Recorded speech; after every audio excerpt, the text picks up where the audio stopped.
लक्ष्मी जी ने बेलपत्र के वृक्ष के नीचे साधना करना प्रारंभ करा। जैसे ही माँ लक्ष्मी ने बेलपत्र के वृक्ष के नीचे साधना करना प्रारंभ करा तो देवाधिदेव महादेव कुछ ही समय में प्रदोष काल के समय पर लक्ष्मी जी के सामने शंकर भगवान प्रकट हुए। शिव जी ने पूछा, लक्ष्मी तुम्हें क्या चाहिए? लक्ष्मी जी कहती हैं, मेरी यह अश्व की योनि, मुझे अश्वी बनना पड़ा, घोड़ी बनना पड़ा। इस अश्व की योनि से मैं मुक्त हूं, पर प्रभु इस अश्व की योनि से मुक्त तो हूं, पर मेरे प्रभु ने मुझे घोड़ी बनाया है, अश्व बनाया है। मैं चाहती हूं मेरे नारायण मुझे इसी घोड़ी की योनि में, अश्वी की योनि में प्राप्त करें। इस घोड़ी की योनि में, इस अश्वी की योनि में मेरे स्वामी, मेरे नारायण मुझे प्राप्त। ठीक है, भगवान भोलेनाथ जी ने कहा, आप चिंता ना करें। जिस प्रदोष काल में आप बेलपत्री के वृक्ष के नीचे आती हो,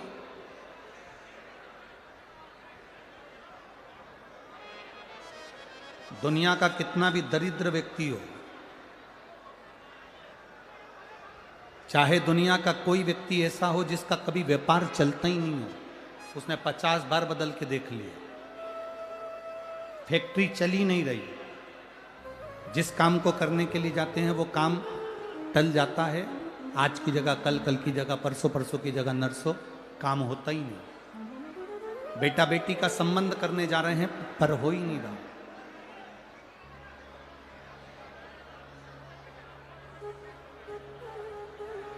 कितना भी दरिद्र से दरिद्र व्यक्ति है, कितना भी दीन से दीन व्यक्ति है, एक नियम वो अगर अपनी जिंदगी में बना ले, प्रदोष काल में, प्रदोष के समय पर बेलपत्री के वृक्ष के नीचे एक बार जाकर नमन करना और प्रदोष काल में शंकर भगवान के मंदिर में दिया लगाना, ये दो चीजें अगर वो 3 महीना भी लगातार कर ले तो उसके जीवन में कभी कोई समस्या आ ही नहीं सकती, कोई दुख आ ही नहीं सकता। एक नियम बना, जैसे जिस नारी को, जिस पुरुष को, जिस बच्चे को, जिस बड़े को चर्म रोग हो जाता है, चमड़ी सफेद पड़ने लगती है, जब चमड़ी सफेद पड़ने लगती है, चर्म रोग जैसा जब हो जाता है या चर्म रोग उसको घेरने लगता है, चमड़ी जब सफेद पड़ने लगे या चमड़ी काली पड़ने लगे, या चर्म रोग सोराइसिस जैसी बीमारी तक के लिए है हमारा।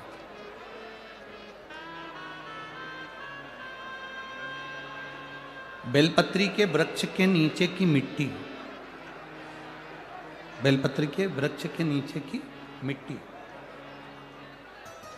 उसको जिस पात्र के अंदर शिवलिंग बनाने के लिए हम गलाएं,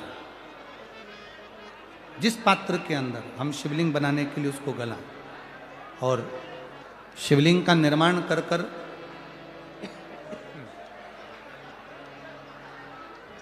हम बेलपत्री के वृक्ष के नीचे उसका पूजन करें, उसका विसर्जन करें। और बेलपत्री के नीचे की जो मिट्टी है, जिस पात्र में गलाई जाती है, उस पात्र के पानी का स्नान, उस मिट्टी का थोड़ा सा भाग अपने शरीर पर लगाकर, जहाँ सफ़ेद चमड़ी हो रही हो या श्वेत चमड़ी हो रही हो, वहाँ लगाकर और उसका स्नान करना यदि हम प्रारंभ करें परंतु प्रदोष जैसे अपन शंकर भगवान के मंदिर जाते हैं, दर्शन करते हैं, पूजन करते हैं, उसी तरह बेलपत्री के वृक्ष के नीचे की मिट्टी को गलाकर हम शिवलिंग का निर्माण करते हैं। स्नान करना या शरीर पे लगाने के साथ में सबसे ज्यादा जरूरी है शंकर भगवान के उस शिवलिंग की पूजन करना, पार्थिव लिंग की पूजन करना। लगभग 2 शिवरात्रि निकलेगी महीने की, और बाबा जहां जहां से चमड़ी सफेद हो रही होगी वहां वहां से धीरे धीरे बाबा अपने असली रंग को देना प्रारंभ कर देता है।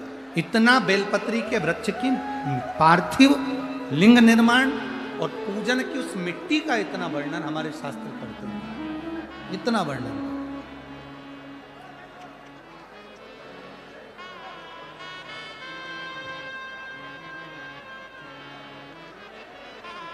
शिव कथा कह रहे,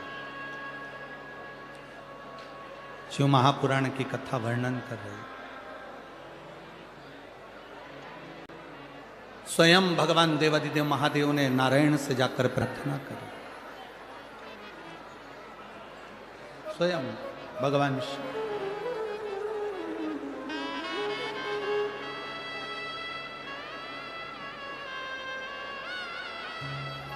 शंभु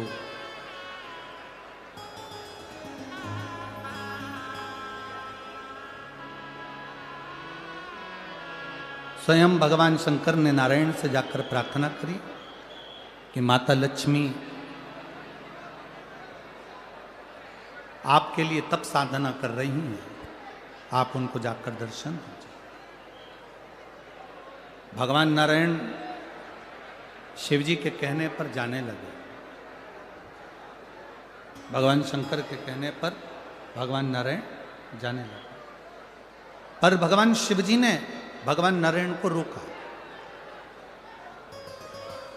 और भगवान शिव जी ने नारायण को रोककर कहा, प्रभु रुको, मेरा निवेदन केवल इतना सा है, जैसे माता लक्ष्मी घोड़ी बनकर, अश्वी बनकर पृथ्वी पर गई हैं, आप अश्व बनकर पृथ्वी पर जाकर लक्ष्मी को लेकर आए। भगवान स्वयं नारायण अश्व बनकर पृथ्वी पर जाते हैं और लक्ष्मी जी को लेकर आते हैं। शिव महापुराण की कथा कहती है, भगवान शंकर का संवाद कहता है, स्वयं नारायण और स्वयं माता लक्ष्मी बेलपत्री के वृक्ष के नीचे विराजमान शिवलिंग का पूजन करते हैं और बेलपत्र की परिक्रमा करते हैं। जैसे ही उन्होंने बेलपत्र की परिक्रमा करी, शंकर भगवान वहां सम्मुख में जब आते हैं तो नारायण और लक्ष्मी जी भी अश्व की योनि से छूट जाती हैं और नारायण भी अश्व योनि को त्याग कर नारायण लक्ष्मी बनकर वैकुंठ का निवास करने लगते हैं। स्वयं नारायण